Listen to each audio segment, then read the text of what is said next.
Have you ever wondered what you'd ask for if you only had hours to live? A final hug, a special meal, maybe watching the sunset one last time? Well, Leonard asked for something that no one, absolutely no one expected, and that simple request ended up saving his life. I swear on my mother, this story is going to send shivers down your spine and make you believe in miracles again. Leonard Jackson was about to die, not from an illness, not from an accident, but because the US justice system had sentenced him to death for a crime he swore he didn't commit.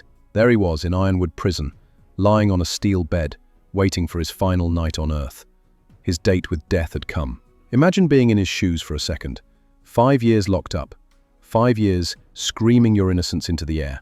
5 years watching your life slip away between cold bars and grey walls. The lawyers had thrown in the towel. The appeals had failed, one after the other, like falling dominoes. The only one who visited him was the prison chaplain, Father Morris, trying to give him some spiritual peace before the end. But Leonard had one last request, and here's where it gets weird, folks. He didn't ask for a special meal like other death row inmates. He didn't ask to see his family one last time. He didn't ask for clemency or forgiveness. He asked to see his dog, a German shepherd named Eclipse. Now listen closely, because here's where things get really interesting. The prison warden, Mara Batista, a woman as tough as steel, who'd seen it all in her 20 years of service, was like, wait, a dog? Because, seriously, she had never heard such a strange request in her life. Bringing an animal into a maximum security prison was completely against protocol. But something in Leonard's voice, something in his desperation mixed with pure love, moved her. This woman, who'd seen hundreds of inmates in their final hours, suddenly found herself considering doing something that went against all the rules. Eclipse wasn't just any dog to Leonard. No, not at all. He was the companion he had adopted just before he was arrested. His four-legged son, his only source of happiness in the darkest of days, before his world came crashing down. Mara remembered the day he went to the shelter and saw this German shepherd with sad, sad eyes, as if it too had lost hope. It was love at first sight, an instant connection between two souls who needed each other. And now, 5 years later, when Helen got that call at 5 in the morning, her heart almost stopped. She thought it was the final call that would tell her Leonard was no longer in this world. But no, it was the warden, Mara Batista, calling to tell her something incredible. Leonard wanted to see Eclipse one last time, and she had given conditional permission. "You have 90 minutes to get here with the dog," she said in a serious voice. "Not a minute more. 90 minutes. Can you imagine that pressure? 90 minutes to cross the city. 90 minutes to fulfill the last wish of the love of your life." Helen didn't think twice. She grabbed Eclipse, who was sleeping in his favorite bed, carried him as best she could, jumped into her old car, and slammed the gas pedal as if the devil himself were chasing her, because it was literally a race against death. All the way there, driving through those empty streets at dawn, Eclipse seemed to understand that something important was happening. Dogs have that supernatural intuition, right? That sixth sense we humans have lost in this hectic life. The dog looked at her with those intelligent eyes, almost asking, "Are we going to see Dad?" Meanwhile, in the prison, Leonard was lying in his death row cell, hands shackled, remembering the happiest days of his life. Those Sundays when he used to walk with Eclipse through the Redwood City parks.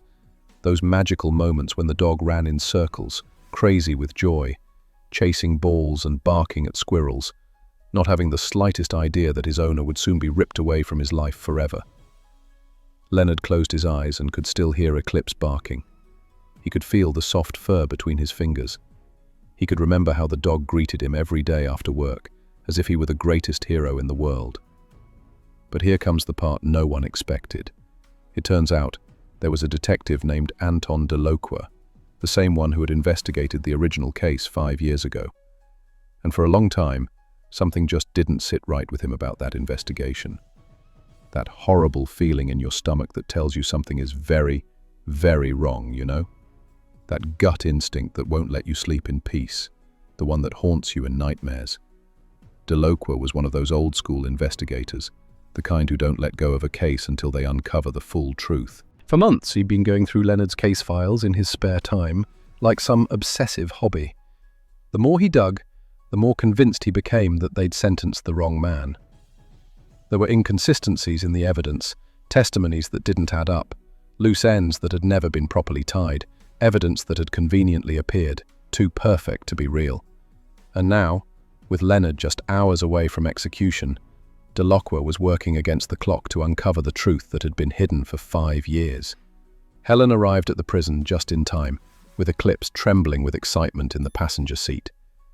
The gates opened with a metallic sound that rang like church bells. The guards escorted her down endless hallways until they reached a special room where Leonard was waiting. When the doors opened and Eclipse saw Leonard, man, there are no words in English or Spanish to describe that moment. The dog bolted toward him as if 5 minutes had passed, not 5 years, as if time had stopped and nothing had changed between them. Leonard knelt on the cold concrete floor, hugged Eclipse with all his strength, and cried like a little boy. 5 years of pain, loneliness, desperation, sleepless nights, wondering why life had been so cruel to him. All of it pouring out in that embrace. Eclipse licked his face, wagged his tail like crazy, whined with happiness. It was as if the dog was saying, "I missed you so much, Dad. I knew you were coming back." Helen stood by the door, silently crying, watching this heartbreaking reunion. She knew these could be the last minutes Leonard and Eclipse would spend together in this life. But just when you thought this story couldn't get any more intense, Warden Batista came running in, with an expression Leonard had never seen before. Her eyes were shining with something that looked like hope. "Mr. Jackson," she said, her voice trembling, "we have new evidence in your case. Your execution has been postponed by 2 hours while we review this information." 2 hours. Imagine that moment. 2 hours between life and death. 2 hours for justice to finally, after 5 years, do its job properly. It turns out Delacroix had found something big. He'd contacted a specialist in recovering erased digital data, and what they found was pure dynamite. Raymond Conanide, the supposed murder victim Leonard had been convicted of killing, was up to his neck in shady dealings with very powerful people in the city. Conanide had been laundering money for a network of corrupt politicians and unscrupulous business people. When things got too hot and he threatened to talk, they needed to silence him forever. But they also needed a perfect scapegoat, someone to take the fall. Leonard had just been in the wrong place at the wrong time. He had been a regular at the bar where Conson Kid was murdered. His fingerprints were all over the place because he was a regular customer, and he didn't have a solid alibi for that specific night. He was the perfect patsy. The phone records Delacroix found showed calls between Consonide and some very influential people right before the murder. The bank transactions revealed suspicious payments. Everything pointed to a conspiracy reaching all the way to the highest levels of local power. Walton Green, a well-known problem fixer for the rich, had orchestrated the entire murder and planted evidence to make sure Leonard would take the fall. It was a professional job, a perfect frame-up that had worked for 5 years. But it doesn't end there, folks. While Leonard waited in that cold room, with Eclipse by his side and the chaplain quietly praying, outside, an epic legal battle was unfolding, like something straight out of a Hollywood movie. Helen Delacroix, even Warden Batista, all of them making desperate calls, pushing to stop the execution. Calls to the governor, calls to the media, calls to human rights organizations. A race against time where every minute counted, where every second could mean the difference between life and death for an innocent man. The clock's hands moved mercilessly. 2 hours became 1 hour. 1 hour became 30 minutes. And when there were only 10 minutes left before Leonard was to be taken to the execution chamber, the phone rang. The governor had granted a temporary 48-hour stay to investigate the new evidence. Leonard wouldn't die that day. Can you imagine that moment? 5 years thinking you were going to die for something you didn't do. 5 years mentally preparing for your own death. And then suddenly, hope. A second chance that seemed impossible. The investigation continued day and night, and every day more incriminating evidence came to light. The conspiracy was crumbling like a house of cards in a hurricane. One by one, the real culprits were exposed. Green was arrested. The corrupt politicians were named, and the truth finally came to light after 5 years of lies. And finally, after months of legal reviews, after years of relentless fighting, Leonard Jackson was officially declared innocent. His conviction was overturned, his record cleared, and the prison gates opened to set him free. The day he was released, Helen and Eclipse were waiting for him at the main entrance. When Leonard felt the sun's light on his face for the first time in 5 years, when he breathed free air without bars or guards, when he felt the natural breeze caressing his skin, he knew that not everything was lost in this world. He had lost 5 precious years of his life. He had suffered psychological trauma that would never completely heal. He had lost friends, jobs, opportunities. But he was alive, he was free, and he had the 2 things that truly mattered: Helen's love and Eclipse's unconditional loyalty. Leonard's story became a national symbol of resistance, of never giving up, even when everything seems lost. The real culprits were sent to prison.